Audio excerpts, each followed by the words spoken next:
Hello friends, आज हम बात करने वाले हैं निखिल सर से, जो कि एक नागपुर के बहुत फेमस स्कल्पचर आर्टिस्ट हैं। तो चलिए इनसे बात करते हैं। Hello sir. हेलो। एकदम बढ़िया। सर, मैं जानना चाहूँगा कि आप इस फील्ड में कैसे आए हो और आपकी जो लाइफ स्टोरी है, मुझे उसके बारे में आप कुछ बताइए। कैसा है कि बचपन में हम जब भी ओवरऑल खेलते हैं, माटी से खेलते हैं, लकड़ियों के घर बनाते हैं, तो इन चीज़ों में मुझे उस समय खाली इन्जॉयमेंट था कि नहीं, खुशी मिलती थी। लेकिन धीरे धीरे उन चीज़ों को जब रियलाइज़ किया बड़े होते समय कि सच में ये एक आर्ट फॉर्म, बाकियों को देखकर लगता है कि ये आर्ट फॉर्म है, इससे इसका भी एक एजुकेशन है, इसका भी एक इम्पोर्टेंस है इस हमारे जीवन में। तो फिर मैंने स्टार्ट किया और उसे आफ्टर ट्वेल्थ मैंने इसमें एजुकेशन में bachelor of degree fine arts, तो उसमें मैंने एडमिशन किया। और उसी को लेकर एक समय पे मैंने जस्ट जैसे कि कैसे कहना चाहूँगा कि एडमिशन लेते समय एक छोटी सी पोएम भी लिखी थी। तो मुझे लगा था कि नहीं, सच में वो जो हम कहते हैं ना कि जीवन में कोई भी काम करना है ना, तो उसका एक जो बेस होता है वो हमारा बचपन होता है। तो एक मैंने छोटा सा पोएम लिखा था उसी को लेकर। माटी का खिलौना उसे टूटना ही था, छोटा सा मन उसे रूठना ही था, बचपन की यादें याद आनी थी, उन यादों को पन्नों पर लाना ही था। तो इसी तरह से मेरी आर्ट की जर्नी स्टार्ट हुई।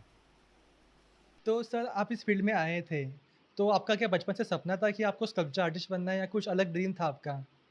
एक्चुअल में बचपन से तो नहीं, लेकिन आफ्टर ट्वेल्थ मुझे मेरा ड्रीम कह सकते हैं कि चेंज हुआ। मुझे आर्टिस्ट की लाइफ जीना है, मैंने आफ्टर ट्वेल्थ डिसाइड किया। तो आपने एजुकेशन कहाँ से लिया इस फील्ड का?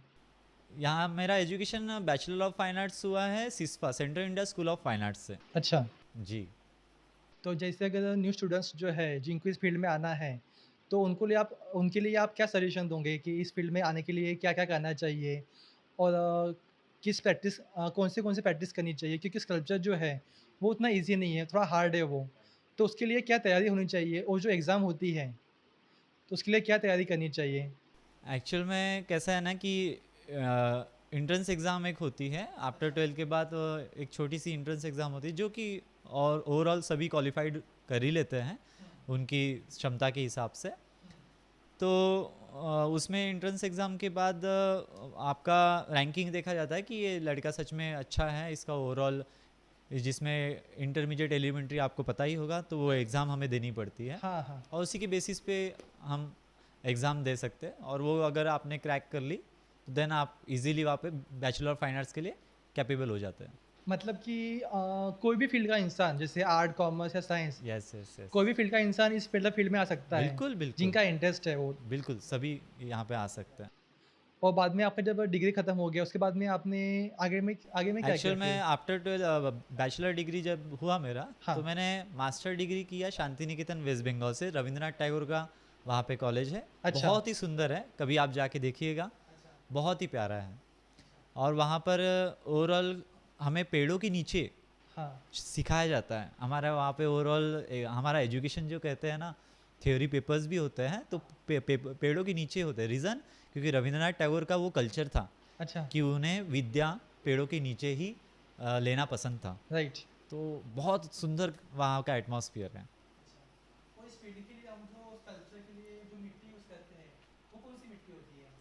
एक्चुअल में देखा जाए तो हमारे स्कल्पचर्स के लिए नहीं, क्या मैं तो चाहता हूँ कि अ, देखा जाए तो मीडियम जो कहते हैं ना हम, हुँ, हुँ, हुँ। स्कल्पचर्स, पेंटिंग, अप्लाइड, हुँ, हुँ। ये खाली इनमें जो यूटिलाइज होता है ना मीडियम, हुँ, हुँ। ये आर्ट तो आर्ट है, हाँ। खाली मीडियम अलग है। राइट, उसको एक्सप्लेन करने का, हमारी मन की कलाओं को बाहर निकालने का एक जरिया है वो राइट, राइट, मीडियम। राइट, तो हमारे स्कल्पचर में मिट्टी में अगर देखा जाए तो आप कोई भी मिट्टी यूज़ कर सकते हो। राइट, खेत से लाई हुई मिट्टी यूज़ कर सकते हो, शाडू मिट्टी यूज़ कर सकते हो, राइट। टेराकोटा मिट्टी यूज़ करते हो। बहुत सारी पॉसिबिलिटीज़ है, चाइना मिट्टी एक आती है। हुँ, हुँ, हुँ। तो आर्ट ऐसा है ना कि आप कचरा को भी उठा के अगर आर्ट फॉर्म बना दोगे तो वो आर्ट बन जाएगा। अच्छा। तो शाडू मिट्टी, ये मिट्टी कौन-सी है? मतलब ये क्या स्पेशली शाडू स्कल्पचर के लिए माटी। बनी हुई मिट्टी है क्या? जी जी जी, एक्चुअल में ये स्कल्पचर्स के लिए स्पेशली बनी हुई मिट्टी है शाडू माटी, अच्छा। जो कि मार्केट में आसानी से अवेलेबल हो जाती है। अच्छा। और कौन सी मिट्टी इसमें आती है? जैसे शाडू मिट्टी हो गई है, राइट, एक राइट। टेराकोटा मिट्टी हो गई है, और हाँ, कौन हाँ। सी मिट्टी आती है इसमें? शाडू माटी है, टेराकोटा मिट्टी है, साउर गाँव की एक मिट्टी होती है जो कि रेड कलर की रहती है। एक ब्लैक मिट्टी है। देन एक चाइना क्ले है। ऐसे करीबन 8-10 मिट्टी है जिसमें स्कल्पचर्स को बनाया जाता है। और बहुत सारी मिट्टी ऐसी है जिसको बेक करके उसे स्ट्रॉन्ग किया जाता है, जैसे कि आपने मोहनजोदड़ो हड़प्पा संस्कृति में देखा होगा राइट, कि वो उसे खिलौने जो कि 100-100 साल बाद भी हमें ज़मीनों के अंदर से मिले हैं, राइट। तो वो उसे बेक किया जाता है, तब जाके उसकी लाइफ बनती है। तो चाइना क्ले जो होता है वो वही क्ले होता है जिससे टेराकोटा जो कहते हैं? चाइना क्ले एक्चुअल में देखा जाए तो वैसे टेराकोटा क्ले ही हम कह सकते हैं उसे, क्योंकि वो उस बेकिंग प्रोसेस में ही एक क्ले होती है। और मैंने सुना था कि आप ओमान गए थे, वहाँ पे आपने स्कल्पचर बनाए हुए हैं, जी, जी, जी। तो वहाँ पे आप आखिर गए कैसे ओमान में? कैसा है कि मैं जब मेरा मास्टर डिग्री कंप्लीट हुआ, हुँ, तो उसके बाद एक हमारे कैंप होते हैं। राइट। कैंप के लिए मैंने नहीं किया, वहाँ पे अप्लाई किया। हुँ, तो कैंप में अप्लाई किया, वहाँ पे मेरा सिलेक्शन हुआ कैंप के लिए। अहमदाबाद निरमा यूनिवर्सिटी के लिए गया था मैं। हुँ। तो वहाँ पे स्कल्पचर बना खड़ा किया, करीबन 12 फुट का स्टोन में कार्विंग किया था। अच्छा, और बहुत लंबी जर्नी है, उसकी लंबी कहानी है, लेकिन मैं इन शॉर्ट में बताना चाहूँगा कि कैसा एक मैंने जो आफ्टर मास्टर डिग्री के बाद मेरे कंसेप्ट था मेरा, जो कि मेडिटेशन पे काम करता था, और उसी के साथ साथ मेरी लाइफ की जो जर्नी है वो उसके साथ कनेक्ट की थी। तो आ, मैंने वहाँ पे स्कल्पचर्स बनाने के बाद मेरा वहाँ पे मेरे फ्रेंड सर्कल बढ़े, और एक मैडम को मेरा काम बहुत पसंद आया। तो उन्होंने कहा कि आप एक काम कीजिए निखिल, आप अपना मुझे रिज्यूम भेजिएगा और आपके कुछ काम भेजिए जो आपने किए हैं, स्क्रैप में हो, स्टोन में हो। तो उस मैडम को मैंने काम भेजे, उन्हें पसंद आए, और मेरा नागपुर से मैं सिलेक्ट हुआ ओमान के लिए। अच्छा। जी। और वहाँ पे मेरा सेकंड रैंक भी आया। मैं सर जानना चाहूँगा कि ओमान से आने के बाद में आपको और यहाँ पे काम मिले, क्योंकि आपने वहाँ पे जो स्कल्पचर बनाया था, वो स्कल्पचर बहुत अमेज़िंग था। मैंने भी वो स्कल्पचर देखा है, बहुत खूबसूरत स्कल्पचर था वो वाला। और वो स्कल्पचर किस मीडिया में बना हुआ था वैसे? वो एक्चुअल में मैंने जंक मेटल में उसे बनाया है। अच्छा। हाँ, और एक्चुअल में देखा जाए ना तो स्कल्पचर्स को बनाते समय भी उसका आजू बाजू का जो एटमॉस्फेयर बोलते हैं ना, वो भी उतना ही इम्पोर्टेंट होता है एक कलाकार के लिए। हुँ, हुँ, हुँ। तो जब मैंने वो काम बनाया ना, हुँ, तो आजू बाजू में पूरा समुंदर था, राइट। और जस्ट समुंदर के किनारे हम स्कल्पचर को बना रहे थे। क्या बात है! तो इतना सुंदर वो एटमॉस्फेयर था। तो उस वो नेचर भी मेरे कला को सपोर्ट कर रहा था, हुँ, हुँ, मेरे हुँ। कला को उभारने के लिए वो अच्छा। मदद कर रहा था। तो वो मैंने जंक मेटल में बनाया 32 फीट का। जंक मेटल मतलब क्या होता है? ये स्क्रैप कुछ? ये स्क्रैप ही है, अच्छा। जो कि आसानी से जैसे कबाड़ी वगैरह में हुँ, अवेलेबल हो हुँ, जाता हुँ। है। जी। अच्छा। और वो जो स्कल्पचर बनाया है आपने, एक्चुअली उस स्कल्पचर का मीनिंग क्या था? उसमें आपने क्या बनाया था? क्योंकि मैंने वहाँ पे देखा है कि आपने वहाँ पे कुछ फिगर दिखे मुझको। हाँ, हाँ। एक लेडी फिगर और एक जेंट्स फिगर दिखे और 2 राइट, राइट, बच्चे राइट। दिखे। हाँ, हाँ। एक्चुअली उसका सिंबल क्या, मतलब वो क्या है एक्चुअली, वो स्कल्पचर में क्या दिखाया आपने? कि कैसा है ना कि जभी भी हमें हम कहते हैं ना कि कोई भी चीज़ एक तरह से दो तरह से होती, कि एक तो है फैमिली में रहकर आप अपने एम को पूरा करें, और एक है विदाउट फैमिली। तो मैं ओवरऑल एक फैमिली से जुड़ा हुआ था, मेरे मम्मी पापा। देन धीरे धीरे शादी की भी बात चल रही थी, तो मैं चाहता था कि अभी फैमिली से रिलेटेड एक ओमान को एक स्कल्पचर रिप्रेजेंट करे। तो मैंने उस स्कल्पचर का नाम भी ओमान फैमिली रखा था, जिसमें हस्बैंड वाइफ और 2 बच्चे थे, ट्विंस। अच्छा। और वो कहीं ना कहीं मेरे लाइफ से भी कनेक्ट हुआ। मैं आपको बताना चाहूँगा, मुझे बहुत अच्छा लगेगा कि अ, जैसे ही मैंने वो स्कल्पचर बनाया, देन उसके बाद मेरी शादी हुई, और देन जुड़वा बच्चे भी हुए, क्या बात है! और दोनों भी सेम ट्विंस थे। अच्छा। तो कहीं ना कहीं वो एक कनेक्शन जो कहते हैं ना, सभी के जीवन में होता है, तो मेरे भी जीवन में एक वो कनेक्ट हुआ। और जो स्कल्पचर है उनके हाथ में मतलब कुछ बुक्स दिखी मुझको और एक गुलाब का फूल दिखा। राइट, ये एक्चुअल में उसका एक बहुत बड़ा ऐसे पॉइंट ऑफ व्यू कह सकते हैं कि हमारे जीवन में कैसा ना कि हम दो तरह के चीज़ें चाहते हैं, और सबसे इम्पोर्टेंट भी है। एक है एजुकेशन, हम्म। जो कि सभी को इम्पोर्टेंट है और करना चाहिए। सेकंड है लाइफ पीसफुल होनी चाहिए, शांत होनी चाहिए। राइट। तो मैंने हस्बैंड के हाथों में एक बुक दिखाई थी अच्छा। और वाइफ के हाथ में एक कमल दिखाया। Right right right. तो वो एक्चुअल में एक शेवाली करके एक फूल है, जो कि मेरे वाइफ का नाम है शेवाली और उस फूल का भी नाम शेवाली है। अच्छा। तो वो फ्लावर को मैंने वहाँ पे इंडिकेट किया, बहुत ही सुंदर वो फ्लावर रहता है। तो वो जो कि शांति को और देन शांति अपनी का प्रतीक एजुकेशन, है। दोनों चीज़ों को मैंने कंबाइन वहाँ पे दिखाया है। अच्छा।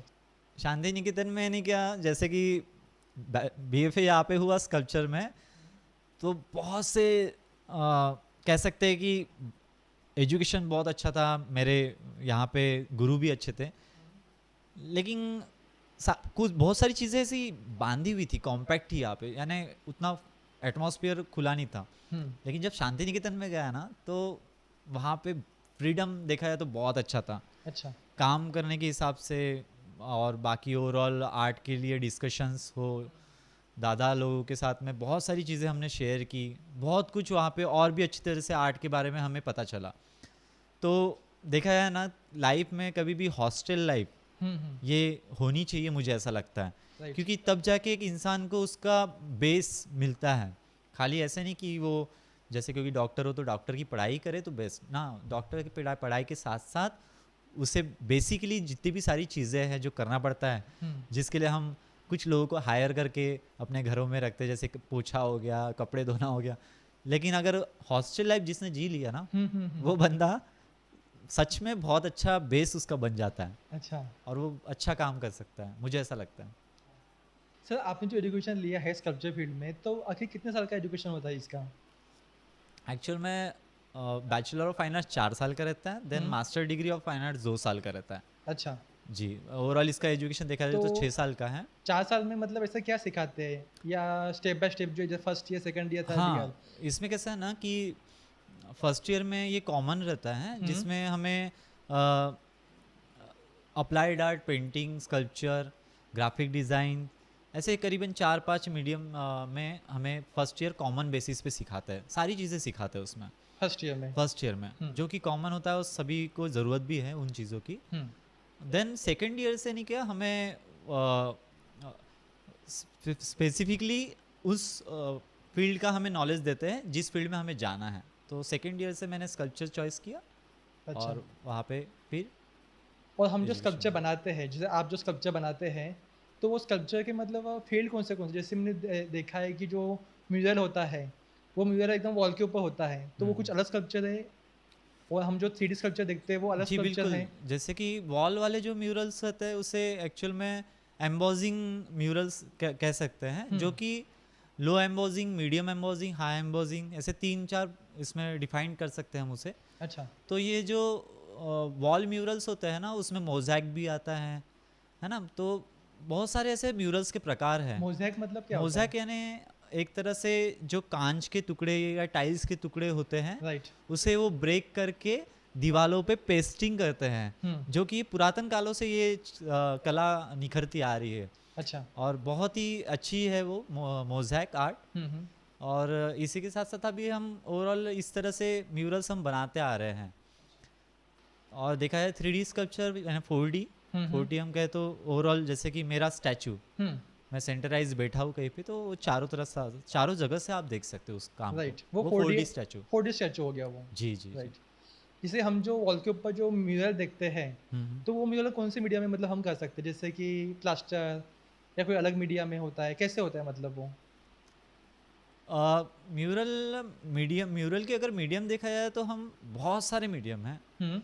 जैसे कि हम प्लास्टर्स में कर सकते हैं, देन मट्टी में बना सकते हैं, फाइबर में बना सकते हैं, स्टोन में बना सकते हैं, ब्रॉन्ज में बना सकते हैं, सिफोरेक्स में बना सकते हैं, सैंड कास्टिंग कर सकते हैं। अच्छा। बहुत सारी पॉसिबिलिटीज़ है।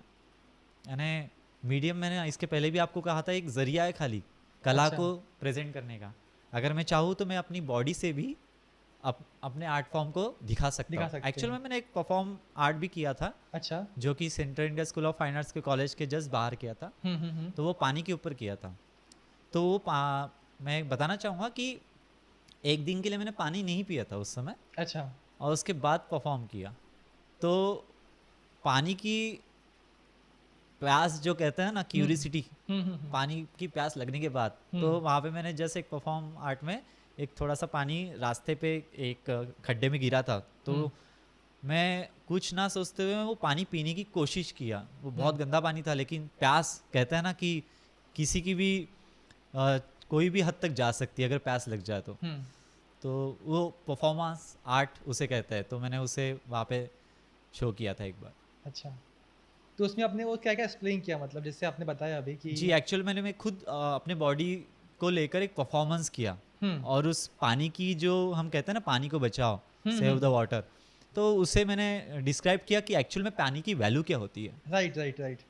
मतलब जी। आपने आपकी मीडिया के थ्रू जैसे आपने ये एक्सप्लेन किया कि पानी की एक्चुअली वैल्यू क्या है, जी, बिल्कुल, राइट? बिल्कुल। क्योंकि बहुत जगह पे पानी मतलब पीने के लिए बहुत लोगों को मिलता नहीं है वैसे भी। डेफ़िनेटली आप हाँ, देखा जाए तो अभी बहुत से इश्यूज़ चल रहे हैं पानी को लेकर बहुत सी जगह पे।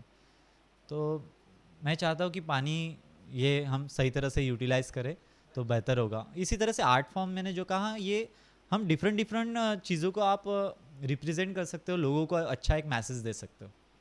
जैसे कि कैसे आपके हिसाब से? जैसे आपने बताया ये जो जी, अभी एक अ, मैंने एक प्लास्टिक के ऊपर भी मैंने काम किया था, हुँ, जो कि शांति निकेतन में रहते समय मैंने एक इंस्टॉलेशन किया था, जिसमें एक मैंने प्लास्टिक कचरा जो रहता है ना, पॉलीथीन्स हो गई, प्लास्टिक की बॉटल्स हो गई, हुँ, हुँ, तो प्लास्टिक के एक इससे मैंने ट्री बनाया बहुत बड़ा, करीबन 12 फुट का। हुँ, तो वो 12 फुट का ट्री पूरा प्लास्टिक से बनाया, और नीचे में एक ट्रांसपेरेंट ग्लास लगाया था, और मीन्स ग्लास लगाया, मिरर, और उसके रिफ्लेक्शन जो है वो ज़मीन के अंदर भी दिख रहे थे, मीन्स जस्ट क्योंकि मिरर है। तो मैं मुझे शो ये करना था कि अगर हमारे जीवन में हमने प्लास्टिक को सही तरह से रिसाइकल अगर नहीं नहीं किया, किया, तो ये हमारी धरती को भी ख़त्म कर देगा। राइट। इसलिए प्लास्टिक को रिसाइकल कीजिए हुँ, हुँ, और उसको सही तरह से इस्तेमाल कीजिए, राइट। इसी को लेकर।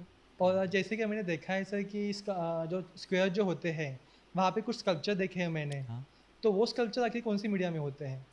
ज़्यादा से ज़्यादा अगर देखा जाए तो स्कल्पचर्स चौराहे के 2 मीडियम में होते हैं। एक है फाइबर एफआरपी, और एक है ब्रॉन्ज़।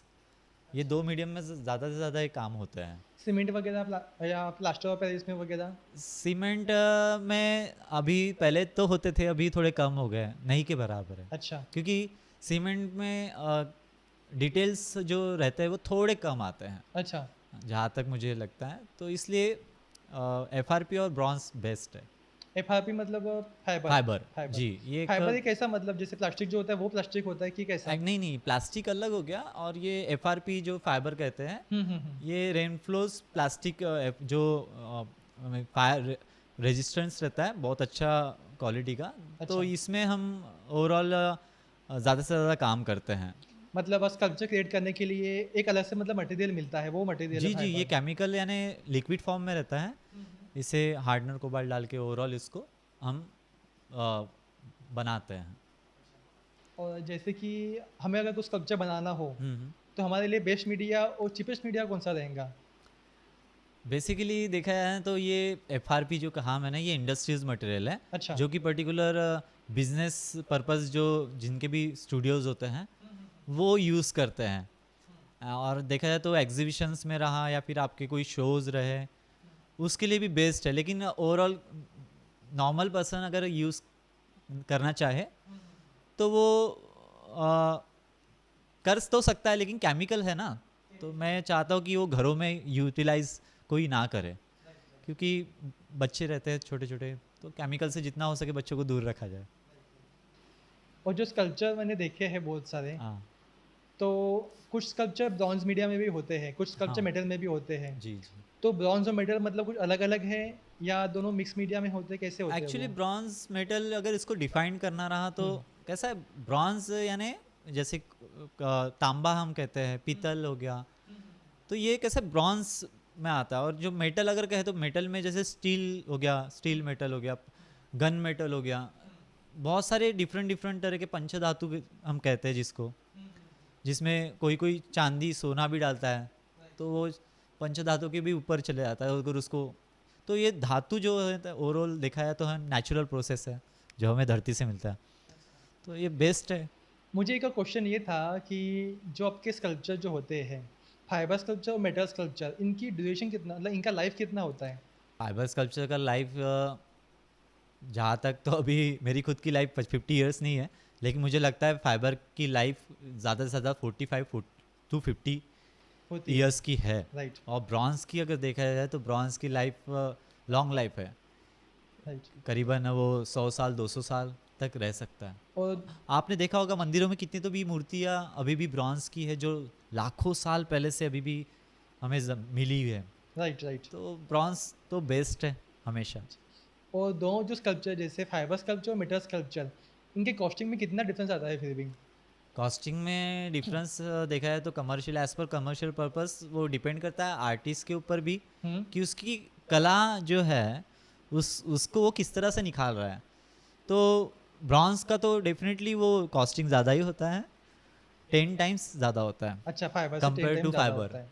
हाँ, मैंने सुना है कि आप स्कल्पचर के साथ-साथ कुछ कविता भी लिखते हो, तो आपकी कुछ कविता हमें सुनाइए। I will never die as my heart represent my art, और and art never die is not forgotten. तो ये यानी कहते हैं ना कि कला कभी नहीं मरती, कला ये आजीवन है, इसको कोई अंत नहीं है। मैं भी इस दुनिया में रहूं या नहीं रहूं, लेकिन मेरी कला ये हमेशा जिंदा रहेगी। इसी तरह से मैं और एक चीज़ बताना चाहूँगा कि मैं एक बार जस्ट रास्ते से जा रहा था तो एक बकरा, जब ईद का समय था वो एक्चुअल में, तो ऐसे 3 बकरे वहाँ पे थे, लेकिन एक बकरे के गले में एक हार पहना हुआ था झेंडू के फूल का, क्योंकि वो कटने वाला था, राइट, उसकी बलि होने वाली थी, बलि देने वाले थे। और ये कल्चर जो जो हमारे इस संस्कृति में है, तो डेफिनेटली मैं किसी भी चीज़ कल्चर को मैं बुरा और अच्छा डिफाइन नहीं करना चाहता, मैं कल्चर अपने बताना चाहता हूँ और मेरी फीलिंग्स उसके साथ कनेक्ट करना चाहता हूँ। तो वो बकरा जो था वो बहुत नर्वस था, जिसके गले में झंडू का हार, फूल का हार था, और बाकी के जो 2 बकरे थे उसके गले में कोई हार नहीं था। तो वो दोनों बकरे एकदम कूल थे, मस्त इंजॉय कर रहे थे। यानी आप सोचो कि उसकी फीलिंग्स, उसको पता चल चुका था कि मैं अभी जाने वाला हूँ। तो फिर वो घर पे आया मैं, और घर पे आने के बाद उस बकरे के ऊपर एक पोएम लिखी। वो बकरा एक्चुअल में खुदा से क्या कहना चाहता है, क्योंकि इंसान तो बहुत कम समझ पाते हैं, मुझे ऐसा लगता है, लेकिन जो हमारे गॉड्स होते हैं या फिर वॉट एवर जो भी हमारी संस्कृति है, वो जल्द ज़्यादा से ज़्यादा कनेक्ट हो जाती है एनिमल्स को से लेकर, जो कि हम एक दूसरे के साथ कनेक्ट तो है ही। तो वो बकरा गॉड से कहता है, बेजुबा हूँ इसलिए कह नहीं सकता, दर्द है बहुत से लेकिन बतला नहीं सकता, दुआ करूँगा खुदा से कि आप मुझे पाकर इन्हें खुश रखना, क्योंकि मैं बोल नहीं सकता। क्या बात है! यानी वो अपनी बलि देने के बावजूद जो उसे खाते हैं या फिर वॉट एवर जो भी है, वो इतना पॉजिटिव सोच रहा है कि आप, दुआ करूँगा खुदा से कि आप मुझे पाकर इन्हें खुश रखना, क्योंकि मैं बोल नहीं सकता। यानी बलि देने के बावजूद वो कितना पॉजिटिव सोच रहा है हम सभी के लिए। ये कविता के माध्यम से मैं बताना चाहा। जन्मास येऊनी मातीशी झालो लीन, रूपकाच्या साह्याने काड्यास दिले रूप, रूपातून मिळाला जीवनाचा पाया, लंगडीने वरांड्यावर खेता खेता सुखदुःखाचा अनुभव झाला, याच सुखदुःखात बसूनी गेलो कुठे, कधी मागे कधी पुढे, शेवट झाला याचा, कधी वाचाल कधी कुठे। क्या बात है! ऐसे मेरे स्कल्पचर्स को लेके मैं धीरे धीरे इस तरह की पोएम्स बनाते जाता हूँ। तो फ्रेंड्स, मिलते हैं अगले वीडियो में, तब तक के लिए जुड़े रहिए। धन्यवाद।